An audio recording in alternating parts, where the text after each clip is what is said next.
A working group is supporting nuclear small modular reactors, and AEP Texas seeks to recover $415 million in costs related to Hurricane Harvey. I'm Elizabeth Ingram, Hydro Managing Editor with Clarion Energy. Today is Monday, August 13th. I'm bringing you these stories and more in our latest Energy News Wrap-Up. With more wind and solar generation on the grid, negative power prices are becoming a more frequent and serious concern for utilities. On sunny or windy days, and especially in areas where power from wind and solar gets priority to feed into the grid, sub-zero electricity costs are occurring for hundreds of hours. The increasing frequency of electricity costs slipping below zero is significantly affecting many utilities, which are struggling to earn a return on traditional power plants. Germany is one example of this phenomenon.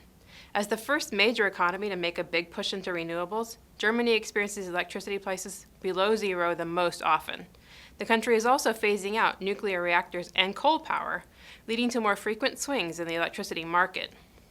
In the U.S., the state of California experiences many hours of negative electricity prices. NRG Energy's Deputy General Counsel said, "Energy market price signals are critical to telling generators where to build new resources.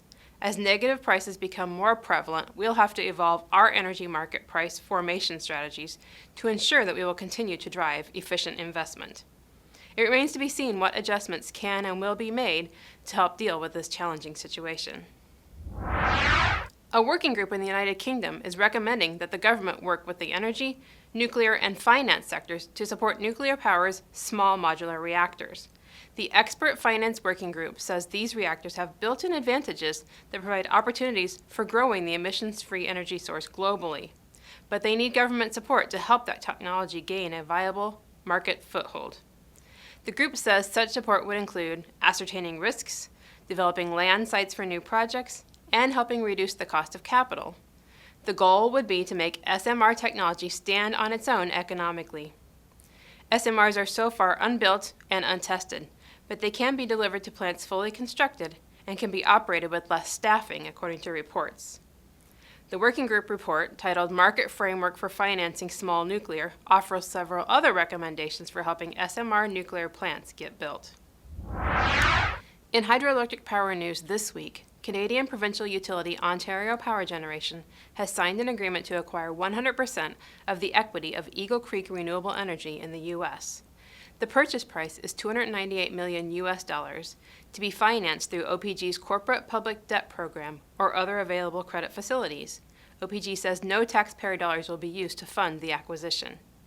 OPG says this purchase expands its core business, allowing it to capitalize on a new growth opportunity. Eagle Creek is currently owned by affiliates of Hudson Clean Energy Partners and other shareholders.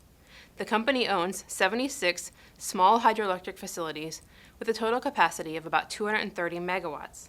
By contrast, OPG owns 66 hydropower plants with a total capacity of nearly 7,500 megawatts. The transaction is expected to close toward the end of 2018.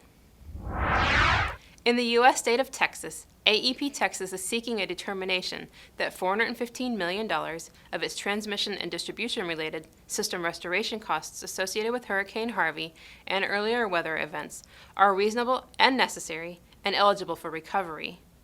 AEP Texas submitted this request to the Public Utility Commission of Texas. The $415 million in costs include about $36 million in outage restoration costs from earlier weather events.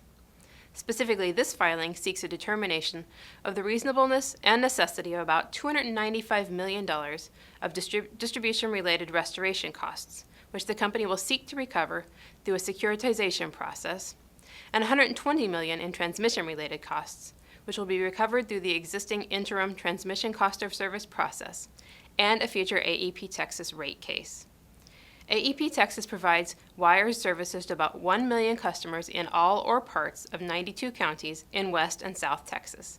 The AEP Texas service area covers about 97,000 square miles.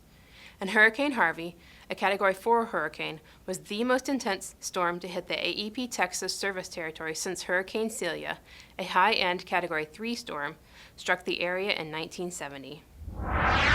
That's it for this edition of Energy News Wrap-Up. I'm Elizabeth Ingram. Thank you for watching.